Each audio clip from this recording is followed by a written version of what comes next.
Hello my little learners, you can call me Lovegood and I hope you enjoy this video. Here are just a few things before we get started. Today, I'm presenting you with Chapter 7, Part 2 out of 2 of Ghostly Bonds by KittyKqt on AO3, titled A Shooting Star by Mitsuki. Thank you so much KittyKqt for letting me podfic this fic if you ever somehow find this. I apologize if my voice acting is bad, I'm trying to improve as much as I can. And also if the video quality is bad. But anyways, thank you for tuning in to listen to me, but that's enough of my rambles and jambles, and let's get right into the fic. This is the summary. First day of school. Izuku stayed by the light switch since they all knew where he was right now, crossing his legs mid-air. He had entertained them. Quirks were interesting. "Can you understand us?"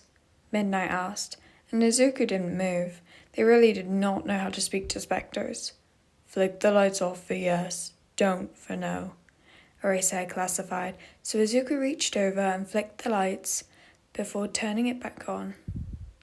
"Great," Nezu chirped in, crossing his hands. "Is someone else's quirk causing this?" he asked, grinning slightly.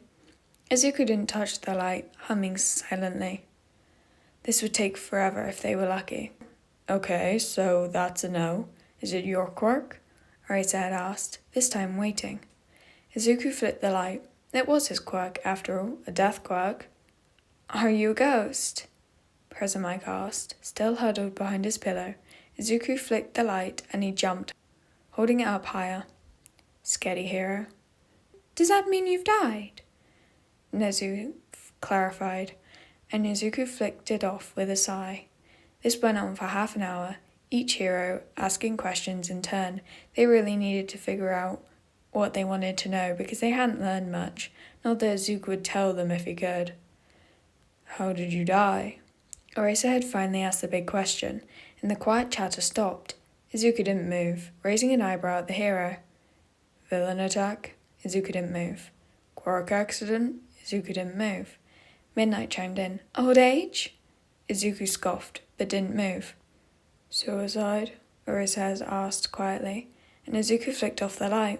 The hero sighed as Izuku let the darkness settle before turning it back on. He could feel the drop mood as Present Mike put the pillow down, looking at the light switch caringly. It was whatever. He couldn't change the fact he had been selfish. It wasn't worth dwelling on. His vision got foggy and he rubbed his eyes, surprised to find them wet. "Are you okay?" Orisa asked after the silence had sunk in. Izuku hadn't cried since his mom's attempt to join him. It was strange. It wasn't like anything could change from crying. He shook his head, flicking the light switch before the heroes could get more concerned. He was done with talking, or flicking the switch. They had learned enough about him. He flicked the switch 3 times, getting strange looks. No one said anything, so he flicked it again until Nezu nodded. "All right, if you wouldn't mind speaking to me later, please make your presence known." Izuku nodded, leaning beside the light switch and shutting his eyes. The ropes appeared. Ray said, Kachan, Recovery Girl, Mama, and the detective. He grabbed the karma one, holding it gently with his fingers. "What do we do?" he heard Present Mike ask, before he pulled the cord towards him. He blinked in the open beach air, trying to get his bearings. His head hurt slightly from flicking the light, but not as bad as it would have when he first died, like a muscle. He shook his head, getting out of his thoughts as he looked around. Kachan was seated on the empty beach by himself, letting the water lap up to his crossed legs. Izuku joined him, running his hand through the water, though it didn't move. He pushed just enough energy into his fingers to feel the soft sands under them, making slight ripples. Kachan let up quickly, turning around himself, his breathing growing ragged. "Who's there?" he yelled into the darkness, his hands starting to smoke. Izuku watched him, confused at this reaction. "I know someone's there," he shouted, looking around frantically. He missed Izuku, who stood up, walking over to him. He couldn't know Izuku was there, so what was this reaction? "You've been following me," he shouted again, trying to find anyone. The beach was deserted besides for Izuku. "Sorry, Kachan," he apologized, running his hands through his hair. He had never seen Kachan look so frantic.